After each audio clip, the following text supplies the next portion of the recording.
এত মানুষ কান্দে, এত মানুষের বিবেক জাগ্রত হয়, স্বরাষ্ট্রমন্ত্রীর বিবেক জাগ্রত হয় নাই। স্বরাষ্ট্রমন্ত্রী আপনার সন্তান, আপনার পরিবারের এরকম চেহারার বাচ্চাদের চেহারা কি আপনার মনে পড়ে না? সকাল থেকে এই পর্যন্ত যা দেখলেন, আপনার বিবেক কি কাঁদেনি? আপনি কি মায়ের কাছে, বাপের কাছে গিয়ে ক্ষমা চাইতে পারেন না? শুধু রাজধানী ঢাকা নয়, যারা গণমাধ্যমে, সংবাদপত্রে সোনার টুকরা, ফুটফুটে চেহারার রামেসার দৃশ্য, এই খুনের কাহিনী যারা পড়েছে, মহানগরী উত্তরের আমি তার বাড়িতে গিয়েছেন, আমাদের অনেক নেতারা গিয়েছেন, তাদের যে আবেগ, তাদের যে কষ্ট, তাদের যে বেদনা, তাদের মধ্যে যে অপরাধ বোধ এবং ব্যর্থতার বোধ, যে গ্লানি নিয়ে আমরা আপনাদের সামনে দাঁড়িয়েছি, সেই বেদনা ভাষায় প্রকাশ করার ক্ষমতা আমরা যেন হারিয়ে ফেলছি। সংগ্রামী দেশবাসী, কি নিষ্ঠুর, নৃশংসভাবে হত্যা করা হয়েছে। গণমাধ্যম কর্মীরা বলছেন মেয়েটি কেবল 1 থেকে ক্লাস 2-তে উঠেছে, 7 বছরের মতো বয়স হবে। মেয়ের বাবাকে দেখলাম কেঁদে কেঁদে বলছে, আমি 7টি বছর আমার বুকে নিয়ে তাকে ঘুমিয়েছি, কিভাবে আমার রাত কাটবে। কুপিয়ে কুপিয়ে তার দেহকে খন্ড খন্ড করা হয়েছে। ওইটুক শিশুর মাথা আলাদা করে তাকে বাথরুমের মধ্যে ফেলা হয়েছে। আজকে আমরা মানবতা, গোটা জাতি, গোটা দেশ আজকে আমরা লজ্জিত, ব্যথিত। আমরা শিশু রামেসার মা, বাপ, এই দেশের সমস্ত মায়ের কাছে আমরা ক্ষমা প্রার্থী। মানবতা আপনাদের কাছে আমরা আজকে লজ্জিত। আমরা যারা রাজনীতি করি, সমাজ, দেশ, সভ্যতার দায়িত্ব নিয়ে মানুষের কল্যাণের জন্য যারা রাজনীতি আর আদর্শের কথা বলি, তাদের সামনে এত অমানবিক, এত ঘৃণ্য, এত পৈশাচিক দৃশ্য, আমাদের বিবেক ক্ষতবিক্ষত হয়ে যাচ্ছে। হ্যাঁ, আমরা এটা স্বীকার করি। সরকার হয়তো বলবেন, প্রশাসনের দায়িত্ব পালনে যারা আছেন তারাও হয়তো বলবেন, সমাজ তো অপরাধ থেকে কখনো মুক্ত হয় না, সব সমাজেই কিছু অপরাধ প্রবণতা থাকে। কিন্তু আমরা বলতে চাই, মানব সমাজ 100% অপরাধ মুক্ত হয় না, কথা ঠিক। অপরাধ প্রবণ মানুষের মধ্যে অপরাধী মানসিকতা থাকে। তাই বলে সেই অপরাধ, এত নিষ্ঠুরতা, এত বর্বরতা, এত নৃশংসতা, দিনের বেলা কলিজার টুকরা মেয়ের গলায় ছুরি চালিয়ে মাথা আলাদা করতে পারে, এই নৃশংসতাই আমি জাহিলিয়াতের বর্বরতাকে হার মানিয়ে দিয়েছে। দেশের মানুষ কাঁদছে, মায়েরা কাঁদছে, পিতা ক্ষোভে দুঃখে বলছে, আমি বিচার চাই না, বিচার হবে না, আপনারা বিচার করতে পারবেন। তারপরে আমাদের স্বরাষ্ট্রমন্ত্রী, অনেকে স্বরাষ্ট্রমন্ত্রী বলেন না, উনাকে বলেন সর্বমন্ত্রী। এত মানুষ কান্দে, এত মানুষের বিবেক জাগ্রত হয়, স্বরাষ্ট্রমন্ত্রীর বিবেক জাগ্রত হয় নাই। পৃথিবীর বিভিন্ন সভ্য দেশে, উন্নত দেশে, গণতান্ত্রিক দেশে আমরা দেখেছি, রেল দুর্ঘটনা হলে রেলমন্ত্রী পদত্যাগ করে, দুর্নীতির অভিযোগে অভিযুক্ত হলে উন্নত দেশের মন্ত্রীরা পদত্যাগ করে প্রাইম মিনিস্টার ক্ষমতা ছেড়ে দেয়। স্বরাষ্ট্রমন্ত্রী আপনার সন্তান, আপনার পরিবারের এরকম চেহারার বাচ্চাদের চেহারা কি আপনার মনে পড়ে না? সকাল থেকে এই পর্যন্ত যা দেখলেন, আপনার বিবেক কি কাঁদেনি? আপনি কি মায়ের কাছে, বাপের কাছে গিয়ে ক্ষমা চাইতে পারেন না? আমরা বিকাল পর্যন্ত যতটুকু জানি, এখনো আপনারা জাননি। আপনারা একটা ঘটনা ঘটলে শুধু অন্যের উপরে চাপিয়ে দেন। জামাত ইসলামী সহ বিরোধী দলের উপরে বলেন তারা ভাব সৃষ্টি করে। আমরা পরিষ্কার সরকার এবং দেশবাসীকে বলি, জামাত ইসলামী কোন মবের রাজনীতি করে না।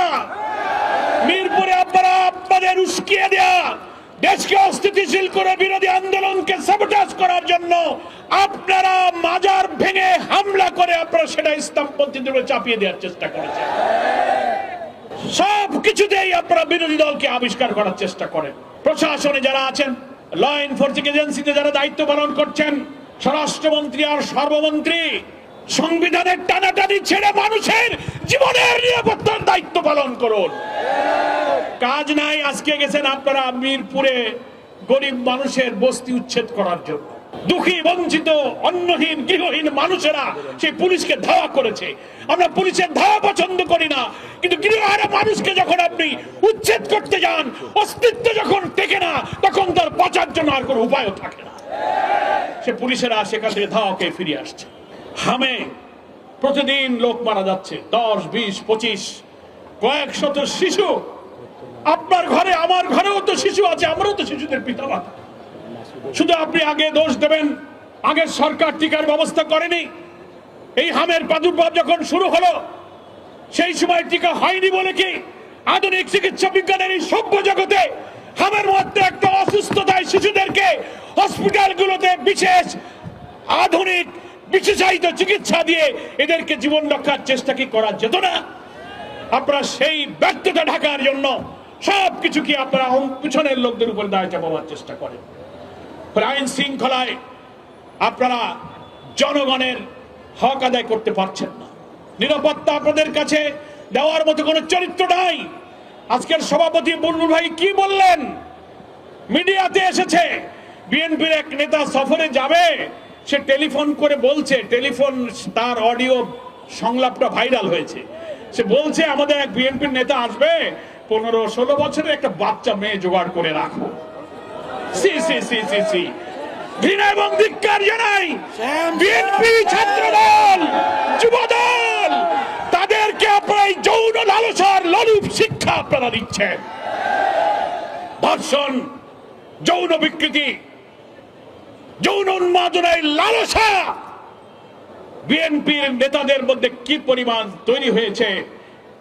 নেতার সফর উপলক্ষে মেয়ের জোগাড় করতে হবে, এই যদি রাষ্ট্রীয় ক্ষমতায় থাকা দলের চরিত্র হয়, তাহলে এই ধর্ষণ যারা করে, নৃশংসতা যারা করে, সব জায়গায় এই দলের লোকদের মদত এবং সাহায্য আছে।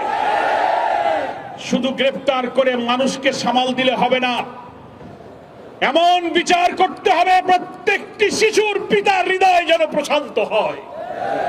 প্রয়োজনে আইন সংশোধন করে ধর্ষণ এবং মৃত্যুর শাস্তিত মৃত্যুদণ্ড, কারাগারের মধ্যে ফাঁসিতে মৃত্যুদণ্ড দেওয়া হয়। বাংলাদেশের ফৌজদারি দণ্ডবিধি প্রয়োজনে সংশোধন করে ইসলামিক জুরিসপ্রুডেন্সে বলা হয়েছে এই সব নৃশংস হত্যার বিচার প্রকাশ্য জনগণের মধ্যে, তাকে সামনে এই মৃত্যুদণ্ড দিলে গোটা জাতির মধ্যে অপরাধ সম্পর্কে আতঙ্ক তৈরি হবে। প্রয়োজনে আপনি তাই করুন। নৈতিক শিক্ষা, ইসলামী শিক্ষা, মানুষের অন্তরে আল্লাহর ভয়, আখিরাত পরকালের ভয় সৃষ্টি করার জন্য জামাত ইসলামী আলেম ওলামারা যেখানে ইসলামী শিক্ষা নৈতিকতার কথা বলে আসে, তখনই আপনারা বলেন উনাদের উপরে জঙ্গিবাদের ভূত চেপেছে। ইসলামী নৈতিকতা তৈরি না হলে এইভাবে আপনার শিশুরাও ধর্ষিত এবং নিষ্ঠুর ভাবে নিহত হবে। ফলে শুধু আইন দিয়ে, শুধু পুলিশ দিয়ে মানুষের জীবন রক্ষা হয় না, তার জন্য নৈতিকতা, চরিত্র, মানুষের অন্তরে আল্লাহর ভয়, আখিরাতের ভয় জাগানোর মতো শিক্ষা তৈরি করতে না পারলে এই নিষ্ঠুরতা থেকে বাঁচার আর কোনো পথ আমাদের নেই। প্রিয় ভাইয়ের আমার, আজকের সভাপতি আপনাদের কাছে অনুরোধ করেছেন আমরা আমাদের এই ছোট্ট কন্যার হত্যার প্রতিবাদে কিছুটা বিবেককে সান্ত্বনা দেওয়ার জন্য অন্তত বিক্ষোভ করে অন্তত হৃদয়টাকে প্রশান্ত করব। সবার চোখে পানি, সবার হৃদয় কাঁদে, কিন্তু আমাদের সর্বমন্ত্রীর হৃদয় কাঁদে না। তার তো উচিত পিতামাতার পা ধরে ক্ষমা চাওয়া। গোটা জাতি অন্তত দেখতো যে না, সেও একজন পিতা, এই বর্বরতা তাকেও ব্যথিত করেছে, হৃদয়কে আপ্লুত করেছে। এতটুকু সভ্যতা, এতটুকু মানবতা দেখাতে পারেননি। সেই জন্য আমাদের সম্মানিত আমিরে জামাত ডক্টর শফিকুর রহমান আজকে হজে যাওয়ার সময় বিমানবন্দরে বলে গেলেন শিশু রামিসাকে, শিশু মামুনি রামিসা, তোমার কাছে আমরা মানবতা, আজকে তোমার কাছে আমরা লজ্জিত, আমরা আজকে ক্ষমা প্রার্থী। আসুন সম্মানিত ঢাকাবাসীকে বিবেকের তাগিদে, বিবেকের ক্ষোভ, এই বেদনা প্রশমনের জন্য অন্তত আমরা কিছু করতে পারি আর না পারি, ওই সন্তান হারা মা বাপের হৃদয়কে সান্ত্বনা দিয়ে তার দৃশ্যমান বিচারের জন্য আমরা আল্লাহু আকবার ধ্বনি দিয়ে রাজধানীতে আমরা আমাদের বাহুকে স্লোগানে স্লোগানে উচ্চকিত করি। সাংবাদিক বন্ধুগণ, দেশবাসীকে আহ্বান জানাবো, মিডিয়ার অপপ্রচার গুজবে কান দেবেন না। কিছু হলেই জামাত শিবিরের দিকে আপনারা ঠেলে দেবেন। জামাতের এমপিরা চাল চুরি করে, গম চুরি করে, এই যত মিথ্যা প্রচার সবগুলো হচ্ছে গুজব, গুজব, গুজব।